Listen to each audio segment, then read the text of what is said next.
Welcome back to తాయారు వదిన. చింతకుంటపాలెంలోనూ కోటి కుంకుమార్చన జరుగుతుంది కదా, దానికి సంబంధించి మొదటి రోజు కుంకుమ పూజ అనమాట.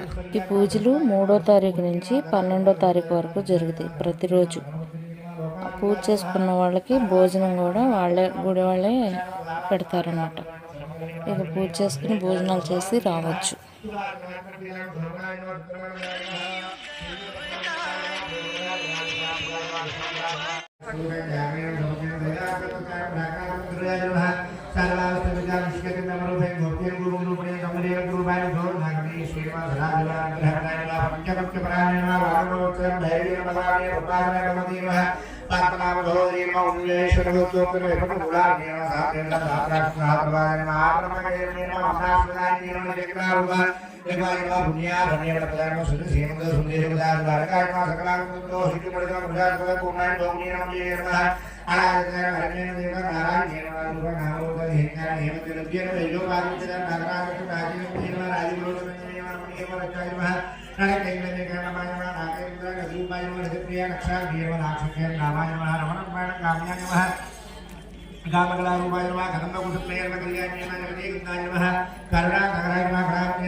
ఇక ఆ రోజు కుంకుమ పూజలా పూర్తయినాయి.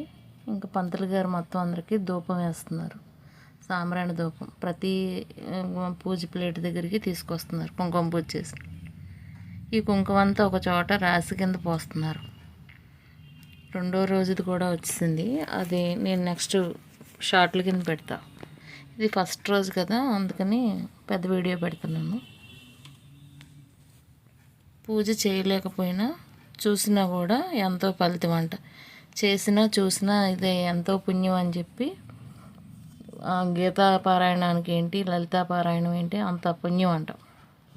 పుష్య పౌర్ణమి సందర్భంగా మన శ్రీ రంగనాయక స్వామి వారి దేవాలయంలో వెన్నెల్లో పారాయణం, లలితా పారాయణం చేస్తున్నారనమాట. ప్రతి పౌర్ణమికి చేస్తారో లేదో నాకు తెలియదు, కానీ నాకు ఈ పౌర్ణమికి చేయటం మట్టుకు తెలిసింది. అది వీడియో తీసా. సరే అందరూ చూస్తాను. ఇది పున్నమి చంద్రుడు, ఇది పౌర్ణమి రోజుంది అనమాట. ఈ పారాయణం లలిత పారాయణం చేశారు. పారాయణం చేయకపోయినా విన్నా కూడా ఎంతో మంచిదంట. Please like, share, subscribe. నా వీడియో నచ్చితే కనుక వేరే వాళ్ళకి కూడా షేర్ చేయండి, రీచ్ అవుద్ది. తెలియని వాళ్ళకి కూడా తెలుస్తాయి, చూస్తారు వాళ్ళు.